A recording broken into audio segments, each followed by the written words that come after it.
guitar that I am holding is a 1960 Gibson Les Paul Jr. 3/4 scale. It's a rather interesting guitar as well as an extremely rare guitar. Rarity and goodness are not always directly related, but this is a very well-made guitar, made to Gibson's full standards of quality for 1960, which is very good. Good materials, good workmanship, good sound. 3/4 scale means that it is a short scale from nut to bridge saddle. In this case, short is 22½ inches, whereas a standard full-size Les Paul has a 24¾ scale. And while that may not seem like a huge difference, it feels notably different, such that this is a good child-sized guitar or for a really short person with small fingers. But it's a guitar that, at least in my opinion, was not designed as well as it could have been.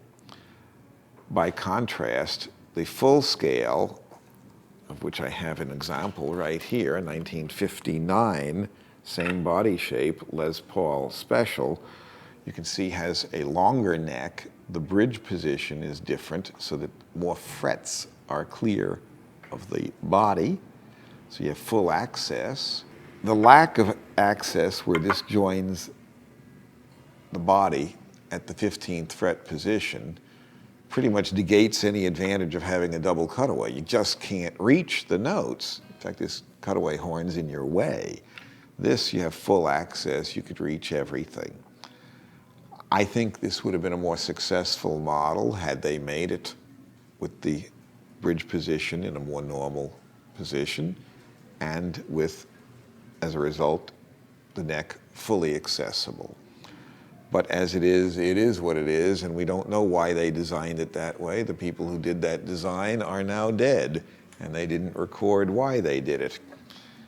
But as it is, we have an extremely rare instrument, historically interesting, good sounding, but rare because, at least in my opinion, it was poorly designed. Some instruments are very rare because they were introduced either too early or too late. For example, the Gibson Flying V and the Explorer, made in 1958 and 59, are extraordinarily rare. And today they're very sought after and bring huge money. But at the time they were introduced, they were simply ahead of their time. They looked so avant-garde, people thought they were weird. They didn't want one.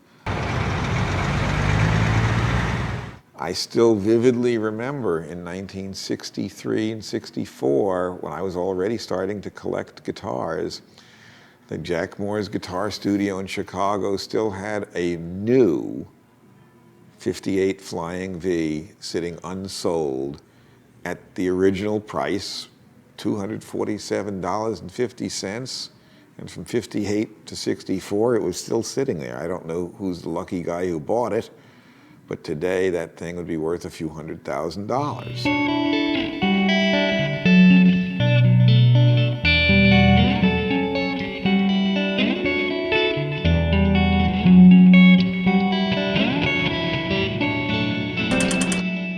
This is extraordinarily rare, but there's also very few people who want them.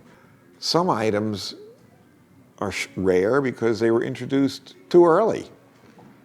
For example, the V and the Explorer. Others are rare because they were introduced too late.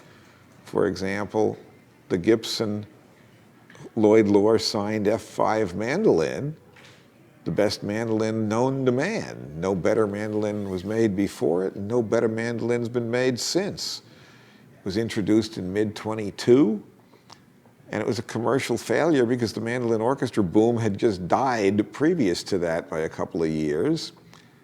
And it didn't matter how good the mandolin was. It was like having the best buggy whip in the world after the invention of the automobile. People didn't want one. After Bill Monroe started playing one in the early 40s and pretty much invented bluegrass music using that mandolin and also Earl Scruggs' talents on the banjo, that mandolin became very sought after. Today, a good Loar signed F5 is worth $175,000 to $200,000. But When it was newly introduced, it was a commercial failure. Any instrument that is rare, pretty much by definition, was not a great commercial success when it was new. People often talk about rarity as being something good. Well, if you're collecting coins or stamps, U.S. coins or U.S. stamps that are extraordinarily rare, yes, indeed, bring big money. But with instruments, one must be careful to consider, why is it rare? In some cases, it's because people looked at it, didn't want one, and maybe had good judgment in not wanting one. In some cases, it was an extraordinarily good instrument, but introduced either too late for the market at the time or too early. But frequently enough, instruments that are rare are not necessarily valuable. Or another way of putting it is, hemophiliacs are rare, but I wouldn't pay to become one. Anyway, here we have it, a 1960 3/4 scale Gibson Les Paul Jr.